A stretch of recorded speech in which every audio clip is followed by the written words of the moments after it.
Сайн байцгаана уу 12 дахь дугаар эхэлж байна. За энэ удаагийн дугаараар House of the Dragon-ы зарим жүжигчдийн талаар ярих болно. За бас өмнөх дугаар дээрээ 4-5 жүжигчдийн талаар тэдний амьдрал болоод сүүлийн үеийн мэдээллүүдийн талаар оруулсан. Тэгээд хэрвээ та бүхэн хүсвэл доорх линк дээр дараад үзэх боломжтой. За ингээд өнөөдрийн дугаартайгаа хамтаагаараа сав дарахаа мартваа. За хамгийн ихний ярих дүр бол Кристин Коулийн талаар ярина. Жинхэнэ нэр нь Фабиан Франкл гэж байгаа. Тэгээд түүний аав нь бас алдартай жүжигчин байсан. Гэхдээ 2 настай байхад нь түүнийг 2 настай байхад нь автослоос болоод нас орсон. За ингээд Франклийн хувьд өвөө эмээ дээр нь өссөн. За өвөө эмээ нь болохоор еврей гаралтай хүмүүс байсан. Ер нь миний харж байгаагаар энэ кинонд тоглож байгаа хамгийн гайгүй зэрэгтэй жүжигчин болоо гэж бодож байна. Тэгээд жүжигчин маань 1994 оны 4 сарын 6-нд төрсөн. Тэгээд 2019 оноос эхэлж ер нь жүжигчний карьерээ эхлүүлсэн.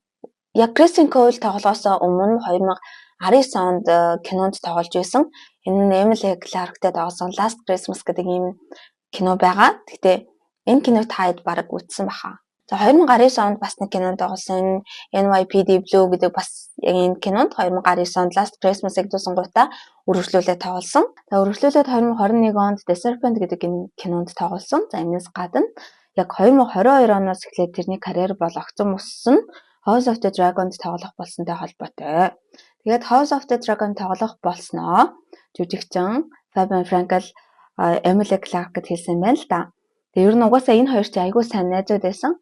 Тэгээд өмнө одоо зарим нэг сайтуудаар гарч байгаагаар энэ хоёрыг бол хосууд гэж гарсан боловч яг бодит одоо байдал дээр тэр хоёр бол хосууд биш найзууд гэдгээ Fabian Frankel-ийн зүгээс бол хэлсэн. Тэгээд тэрээр хэлэхдээ The House of the Dragon-д тоглох болсон Emily Clark хэлэхэд миний өмнөөс бүр хамгийн их баярлж исэн найзуудын маань нэг байсан гэдгийг бүр онцлон дурдсан байт юм билээ. За Fabian Frankel-ийн хувьд бол ер нь хувийн харилцаа нь нууцлагдмал байдаг. Тэгээд олон сайтуудаар хайгаад үзсэн чинь яг одоогийн байдлаар хинтээ үерч байгаа яаж байгаа бол мэдээлэл байхгүй лээ. За та бүхэн энэ кино үзчихсэн үү? Энэ кино ер нь нэг хэсэг бас кино театруудаар гарч исэн. Ер нь алдартай кино тий. Тэгээ энэ кинон дээр Egon тоглодог гэснийг би бас түнхэн сайн мэдлээ. Тэгээд Том-ын талаар ярьцгаая. За тэрээр 1995 оны 2 сарын 7-ны өдөр төрсөн. Багасаа хичээлдээ бол ер нь зүгээр явж байгаад тэгээд 6 дугаар ангиасаа эхлэн ер нь хөгжимд бол нэлээд дуртайгаа мэдээд хөгжмийн сургууль руу ороод хөгжим жүжигээр төгссөн байлаа. За тэгээ 2019 онд энэ кинонд тоглоод Питер Давсны дүрийг бүтээсэн. Энэ нь бүр ингээд маш том амжилтыг өрт нь авчирж өгч чадсан. За Томын талаар бол харьцангуй бага мэдээлэл байдаг юм байлээ.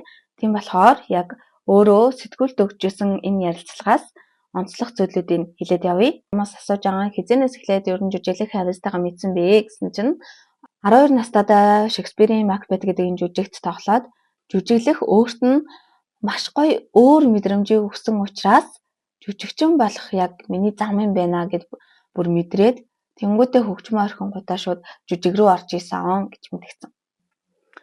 Тэгээ өргөжлөлөө сэтгүүлч өөрөөс нь асууж байгаа юм л да. Ер нь цаашид ямар дүр тогломоор байна гэсэн чинь цаашид би ерөөсөө инедмийн жүжиг юм уу кинонд тогломоор байна гэж. Яагаад гэсэн чинь ер нь инедмийн жүжигийг хүмүүст хүргэх нь яг л математикийн бодлого болгохтой адил хэцүү зүйлээ. Гэхдээ яг зарим жүжигчид бол цаанаасаа төрсэн байдаг. Тийм учраас энийг мэдэж мэдэрдэггүй. Миний хувьд бол инедмийн одоо ийм жүжигт тоглох нь маш том сорилт болно. Тиймээс би яг ийм инедмийн жүжиг юм уу кинонд тоглохыг маш их хүсэж байна гэж хэлсэн. За өргөжлөлөө сэтгүүлч асууж байгаа юм л да. Ер нь Egon-ы талаар яриач өөрийнхөө бүтээсэн энэ дүрийнхаа талаар яриач гэсэн чинь за энэ дүрийг бүтээхийн тулд би 2 удаа ингэж хувирсан. Эхний удаа хувирахад Egon нь ерөнхийдөө ийм бухам дуу, өсвөр насны хүүхдийн зан авиртай гэх юм уу тийм иймэрхүү байдлыг би илүү сайн гаргаж өгөх хэрэгтэй байсан учраас ер нь өсвөр насны хүүхдүүдийн гаргадаг зан авирыг энэ Egon дээр шингээж гаргасан. Гэхдээ 2 дугаар хэсэг рүү ороход Egon бол сүүрсэн эмгэнэл гэдгийг би харуулах ёстой болж таарсан. Тийм учраас яг тэр өсвөр насны хүүхдийн сэтгэл зүйгээс гараад одоо тийм бухимдалтай байдаг тийм үеэс нь гараад зүгээр тэр бол сүүрсэн тэгээ бас эмгэнэл гэдгийг гаргахад илүү их анхаарч ажилласан. Тэгээд энэ дээр бас багагүй цаг зарцуулсан гэдгийг өөрөө онцолж хэлж ийлээ. Өргөжлүүлээ сэтгүүлч Кристофер Нолантай ажиллах ер нь ямар байсан бэ? Одоо бас энэ таны карьерийг эхлүүлсэн энэ киноны талаар бас яриач гэсэн чинь Том хэлж байгаа байхгүй юу? Тоглож байхдаа Том жүжигчин яг бүтээсэн дүрээсээ илүү одоо найруулагч Ноланаас маш их юм сурсан гэж байгаа байхгүй юу?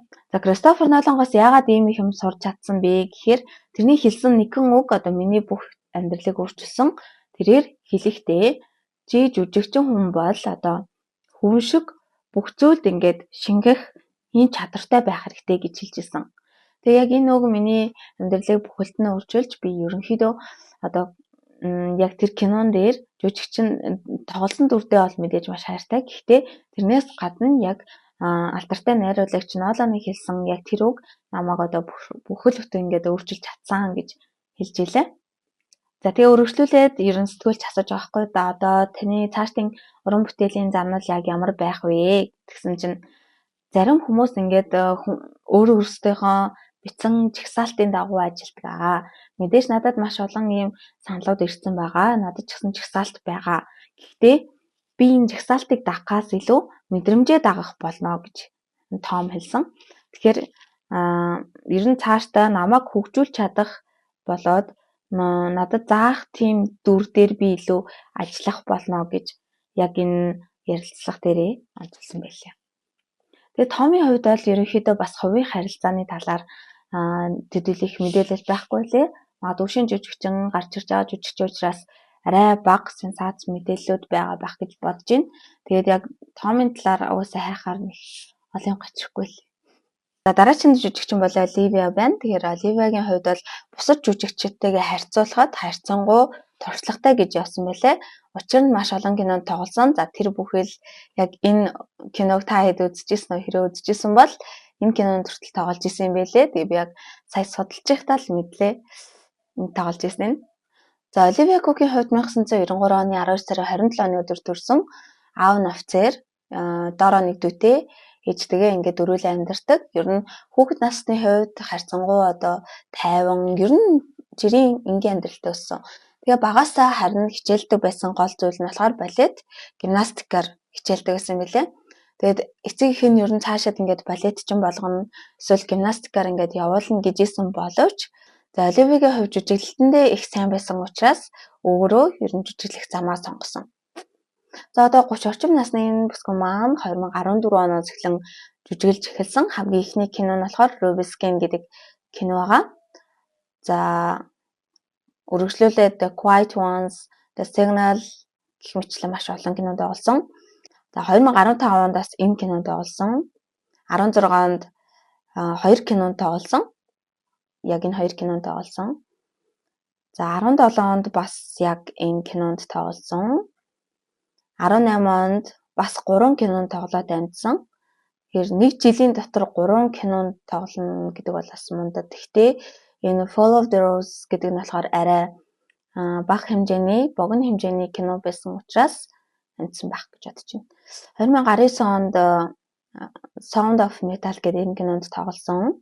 2020 онд энэ кинонд тоглосон.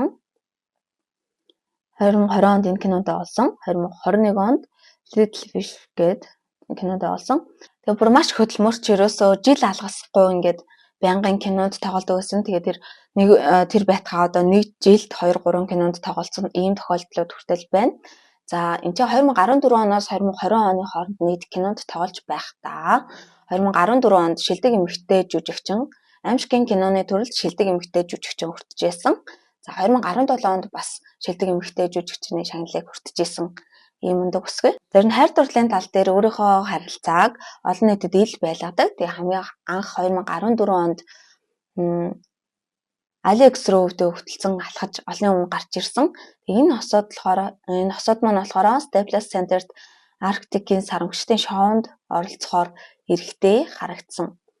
За үргэлжлүүлээд 2015-аас 2019 оны хооронд Кристофер Эбботтой болцож эхэлсэн.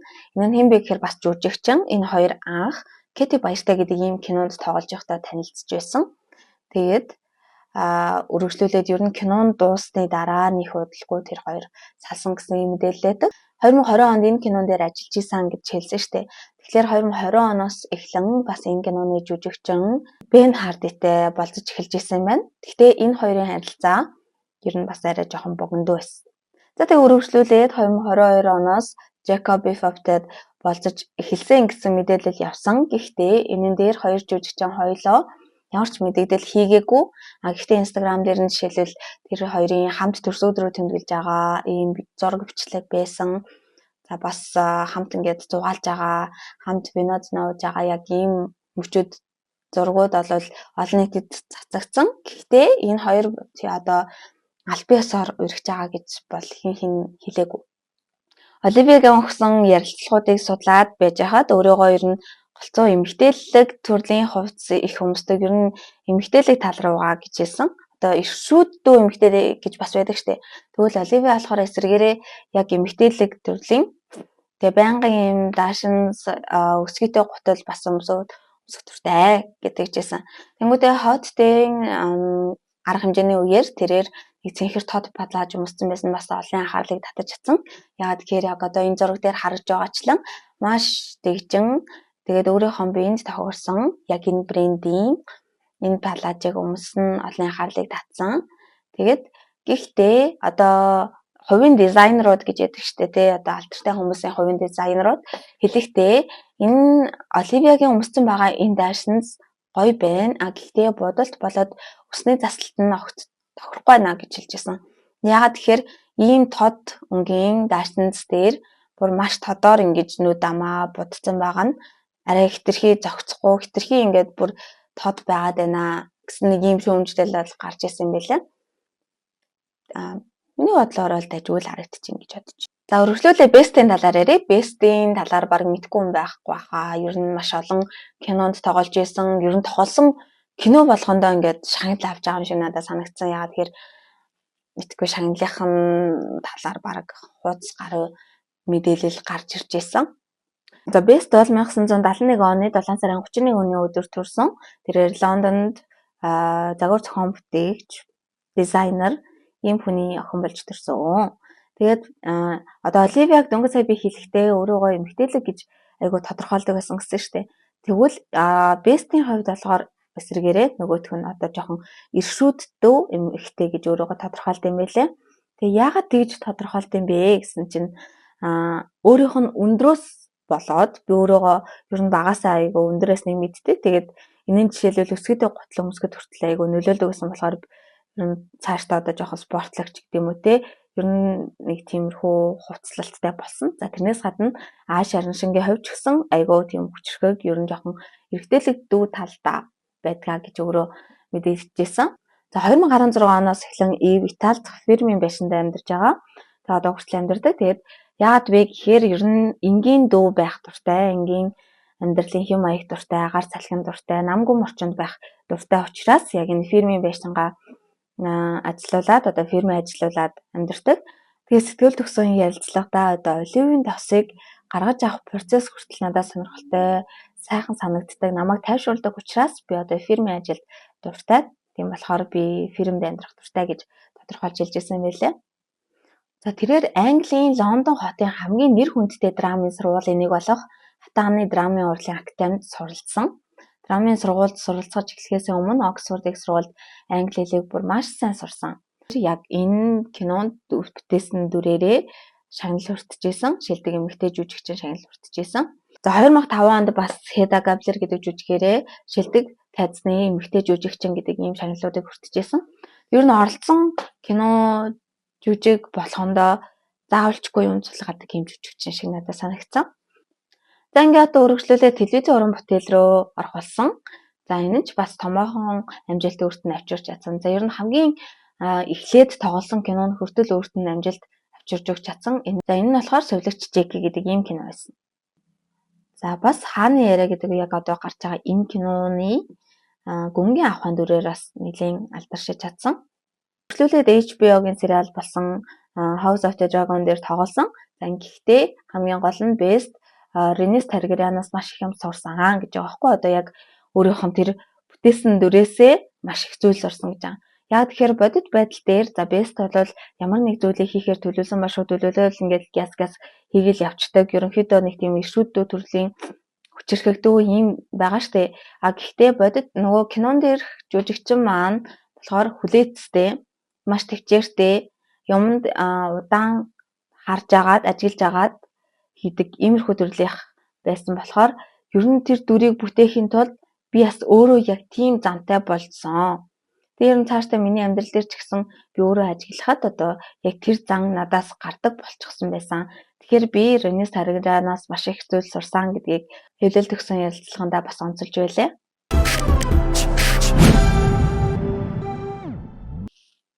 За энэ удаагийн дугаар нэг иймэрхүү байна.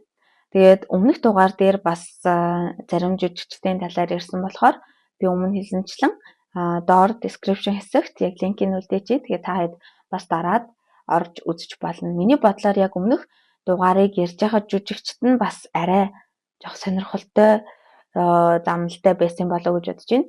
Гэтэ энэ дээр ч гэсэн ерөнхийдөө сонирхолтой зүйлүүд байгаа ч гэсэн одоо жишээлбэл Emma Darcy жишээлбэл альч хөрсөд харьяалагдгүй гэж хэлчихсэн шүү дээ.